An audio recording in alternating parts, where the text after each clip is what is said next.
ओम श्री सरस्वत्यै नमः। नमस्कारः।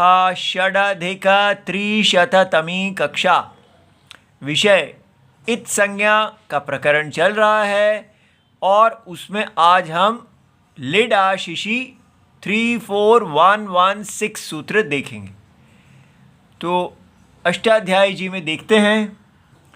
ये देखिए तीसरे अध्याय का चौथा पाद है और इसमें हमने तिंशित सार्वधातुकम, तो धातु से धातु समशब्दनेन विहिता, तो जहाँ धातोहोक से विधान किया गया है तो उधर जो तिंग प्रत्यय है और शित प्रत्यय है, तो ये हमको समझ में आ रहा है कि जहाँ श इत होगा वो सार्वधातुक संज्ञा प्रत्यय वाले, उन प्रत्ययों की सार्वधातुक संज्ञा होगी।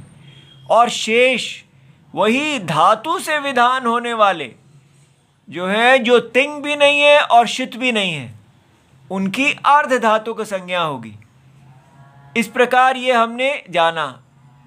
और फिर कहा कि लिट च, जो लिट है जिसकी पहले सार्वधातुक संज्ञा कर दी गई थी, वो अर्ध धातुक संज्ञा की जाती है। इसका अपवाद आज हम लिंग आशिषि एक दूसरा अपवाद करेंगे जो अर्ध धातुक संज्ञा वाला है। तो अर्ध धातुकम शेष 34114, यहाँ से हमारी अनुवृत्ति आ रही है अर्ध धातुओं की। और लिंगाशिषि, इसमें से लिंगाहा प्रथमा विभक्ति एक वचन और आशिषि सप्तमी विभक्ति एक वचन, तो हमारे पास अनुवृत्ति मिला के 3 शब्द हुए, लिंग आशिषि अर्ध धातुक। तो ये समझ में आता है कि आशिष के विषय में होने वाला जो लिंग लकार है वो अर्ध धातुक संज्ञा वाला होता है। ठीक है, तो इसी की वृत्ति बन जाती है। देखिए आशिषि विषये, तो सप्तमी है, बता दिया कि ये विषय सप्तमी है। तो जो आशिष के विषय में जो लिंग है, ऐसा क्यों कहा? क्योंकि लिंग लिकार 2 हैं, एक विधि लिंग है और एक आशीर लिंग है। तो विधि लिंग की यहाँ पर अर्ध धातुक संज्ञा नहीं होती है। तो आशिषी विषय यह लिंग सह अर्ध धातुक संज्ञा भवति। ठीक है, वो अर्ध धातुक संज्ञा वाला होता है। अर्ध सार्वधातुक संज्ञा यह अपवादः, तो पहले जो तिंशित सार्वधातुकम थे उससे आशीर लिंग की भी सार्वधातुक संज्ञा हुई थी। अब ऐसा उसको बाधित कर दिया गया।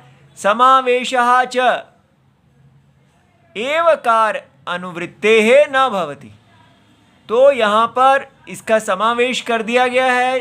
पहले के जैसे पिछले वाले में है, वहाँ पर है कि चकार लगा हुआ है लिट च, लेकिन यहाँ च की अनुवृत्ति नहीं आ रही है।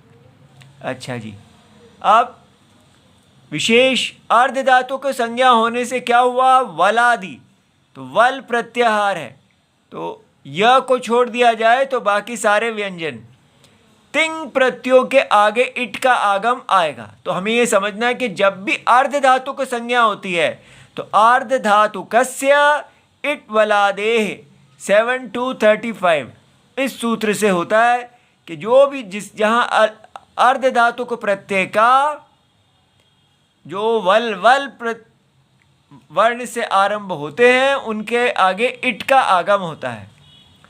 तो अब धातु से लिट और लोट प्रत्यय होते हैं, ऐसा ये आशीर्वाद के विषय में।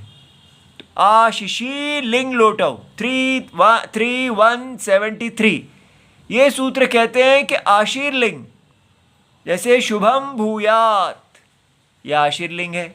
और लोट लकार में हम कहते हैं वत्स चिरंजीव, तो दोनों में आशीर लिंग होता है। लोट में भी आप किसी को आशीर्वाद दे सकते हैं और आशीर लिंग में भी दे सकते हैं।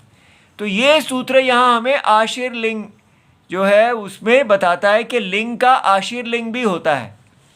अब आशीर लिंग ङित लकार है, तो लिंग लगा है ना, तो ये ङ जो है इसको ङित लकार है।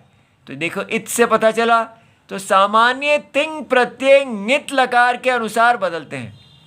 तो टित लकार एक प्रकार से बदलते हैं, ङित लकार एक प्रकार से बदलते हैं। उसके सूत्र हैं।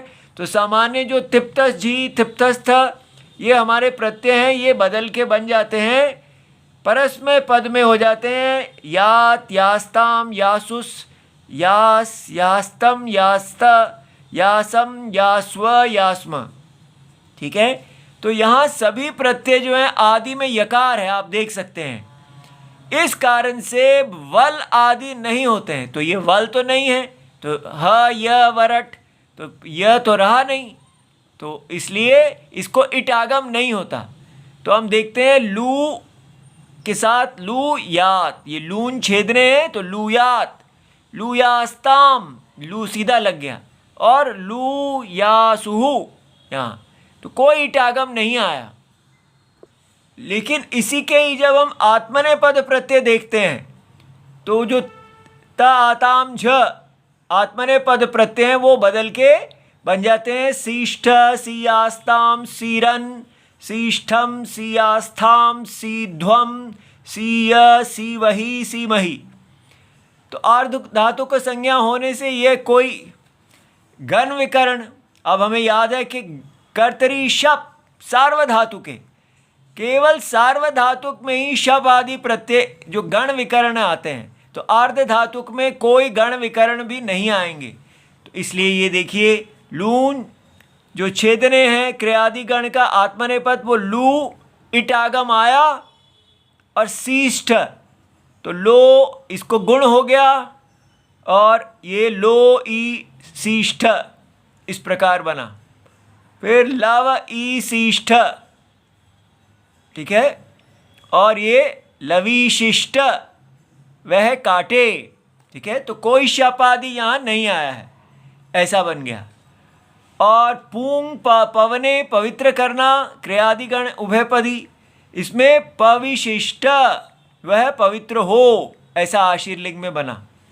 लेकिन जब हम इसकी तुलना आशीर्लिंग इति किम विधिलिंग से करते हैं, वहाँ सार्वधातुक संज्ञा है, वहाँ पर ये सब गण विकरण आदि सब होंगे, तो वहाँ बनेगा लूनियात पूनियात, इस प्रकार रूप भिन्न होंगे। ठीक है। तो ये हमको समझ में आ गया। इति सर्वम शिवम प्रणाम।